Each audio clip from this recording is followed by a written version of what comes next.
I know what you're thinking. Oh great, another essentials video. What are you gonna show us, Alyssa? A button-up shirt? A pair of straight-leg jeans?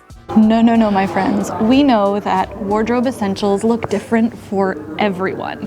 That's why today I'm going to share some alternatives that might look a little bit different, but that are still just as versatile. I'm going to focus on keeping them really general on their elements of style so that you can apply these different essentials to your own wardrobe and your own personal taste. You likely already have them in your closet. Look, if I've learned anything from living in Italy, it's that embracing our own personal taste is the best wardrobe essential we'll ever own.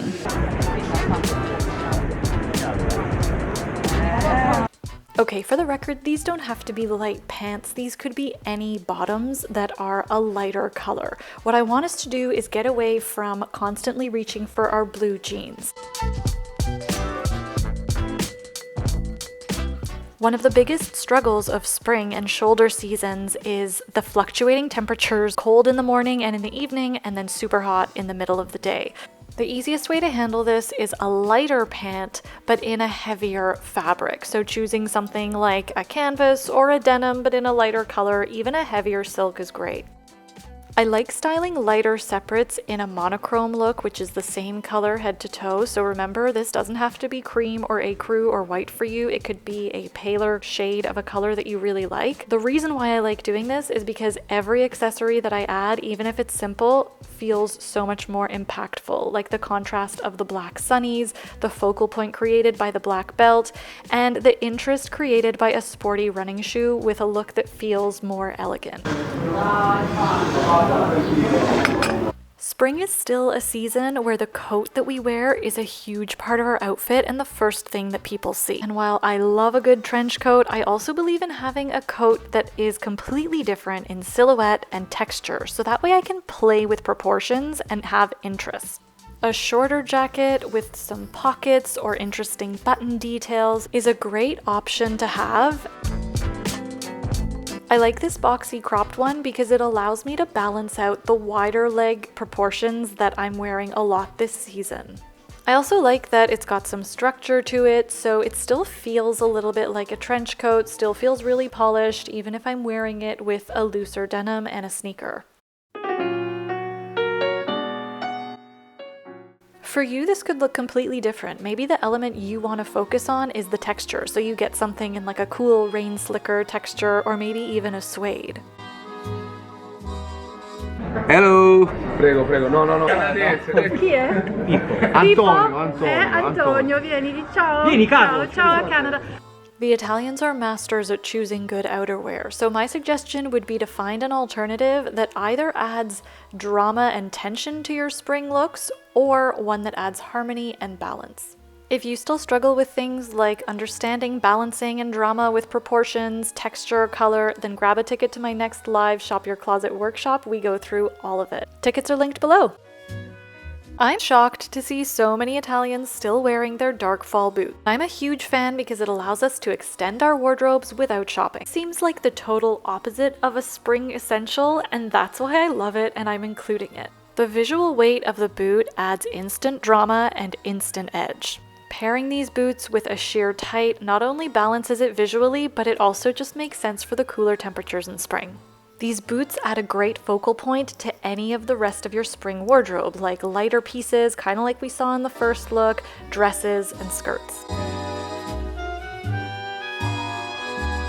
Okay, I know something colorful isn't groundbreaking for spring and can seem really obvious, but the point is to get us out of whatever neutral or darker colored clothes we might be automatically pulling from our closets out of habit.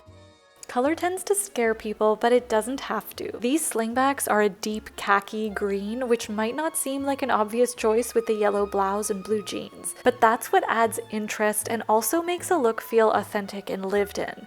We don't want to have to buy something new just to go with whatever certain colors already in our closet or when we buy a new color. I've had these slingbacks for years, but the yellow top is new, secondhand, so now I still feel like myself even though a yellow top is a departure for me. We also don't want to get stuck in the idea that our shoes have to be toned down or a neutral if we're wearing something colorful anywhere else. Most of the time we're wearing a skirt or pants, I mean hopefully we are, and there's always something breaking up those colors between what's on top and what's on your feet. I want us to reframe the idea that just because something is supposed to be essential doesn't mean it has to work with absolutely everything in our closet. It's an essential because it's an excellent expression of how we want to feel and who we want to present as.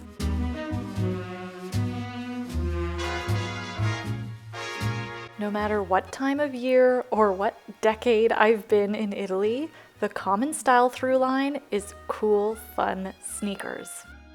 Ballet flats often make an appearance on spring wardrobe essential lists, but I'm making a strong case for colorful or interesting sneakers. Actually, it doesn't even have to be a sneaker, just a fun shoe. A personality-filled shoe up-levels any outfit, even if it's super preppy or even if it's a dress or something really romantic.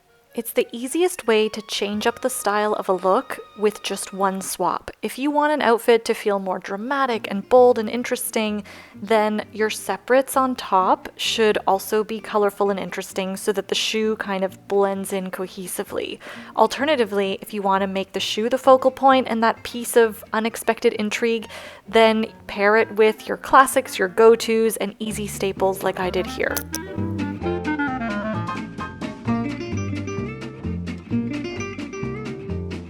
So that is what I have for you today. I hope you enjoyed today's video. Let me know what you think of these essentials in the comments. I always love hearing from you. Thank you so much for watching. I'm so grateful you're here and that you are as excited about slow fashion and using what you already have as much as I am. Don't forget, I have tickets to my live workshop coming up. It's at the end of May. It's going to be so much fun. Failing that, if you like the concept of elements of style and learning about how to use proportion and silhouette and all these things, then buy my course. It's really affordable and it beats buying a bunch of clothes that you'll never wear that you waste a lot of money on. Okay, thank you so much for being here and I will see you in the next slow fashion video. Ciao!